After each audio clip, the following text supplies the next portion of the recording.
Imagine stepping back in time, thousands or even millions of years. Human beings didn't quite look the way we do today, and those who will live millions of years after us might not look like us either. It's evolution. This constant, unending change is a fundamental part of life on Earth. It's a dance of adaptation and survival, a never-ending journey of transformation. One of the most fascinating instances of this transformation is a phenomenon known as carcinization. Now you might be asking, what is carcinization? Well, it's the evolutionary process through which various organisms evolve into something that resembles, you guessed it, crabs. Yes, crabs! Incredibly, this has happened more than 5 times across different groups of animals. Evolution seems to have a certain fondness for the crab form. Nature apparently got obsessed with the design of the crab. When we think of a crab, we often picture a creature with a flat, oval body, hidden tail, thick shell, and those famous pincers. But not all that looks like a crab is indeed a crab. An intriguing example is the ancient ancestors of today's king crabs. Although they bear a striking resemblance to crabs, they are not true crabs by definition. They were part of a group called Anomura, which includes many false crabs like the coconut crab and porcelain crab.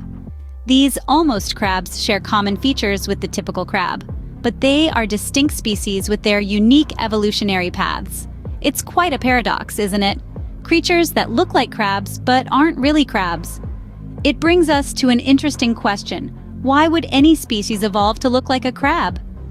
The answer might be simpler than you think. In a word, it's about survival. The crab shape might simply be an optimal design. Crab-like creatures appeared around 365 million years ago. Through the years, evolution tweaked their body shapes. These changes were not random, but rather a calculated strategy for survival in the ruthless underwater world. The crab's body shape, flat and compact, allowed for better mobility and efficiency. Their retractile tails provided an excellent hiding mechanism, giving them an edge over their predators. But what's fascinating is the crab's ability to walk sideways. This unique movement pattern boosts their speed, making these crustaceans swift escape artists. With their hard shells and nimble legs, crabs were designed for survival, making them one of nature's evolutionary marvels. However, not all creatures found the crab life appealing. Some attempted to evolve into crabs but soon realized it wasn't for them. This process, known as decarcinization, is as intriguing as carcinization itself. It's like a creature saying, "I tried the crab life, but it's not for me." These instances of decarcinization are rare, but they do happen. They serve as reminders that while evolution often follows a common path, it also allows room for individuality and diversity. Despite such instances, it's incredible that evolution consistently drives diverse species, even molecules, to evolve similarly. In an interconnected ecosystem, it clearly demonstrates the shared paths to survival. The crab's evolutionary journey is just one example of nature's grand design, where survival is the ultimate endgame. So, could we humans eventually evolve into crabs? According to current knowledge, possibly not. But the beauty of evolution lies in its unpredictability and the tantalizing mysteries it holds.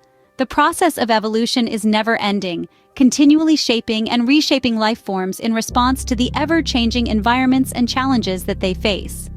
Just as the ancient ancestors of today's king crabs evolved over millions of years into the creatures we see today, so too might the future hold surprising transformations for us and the other species we share our planet with. Could we one day witness a world where humans or other species have taken on crab-like characteristics to adapt and survive?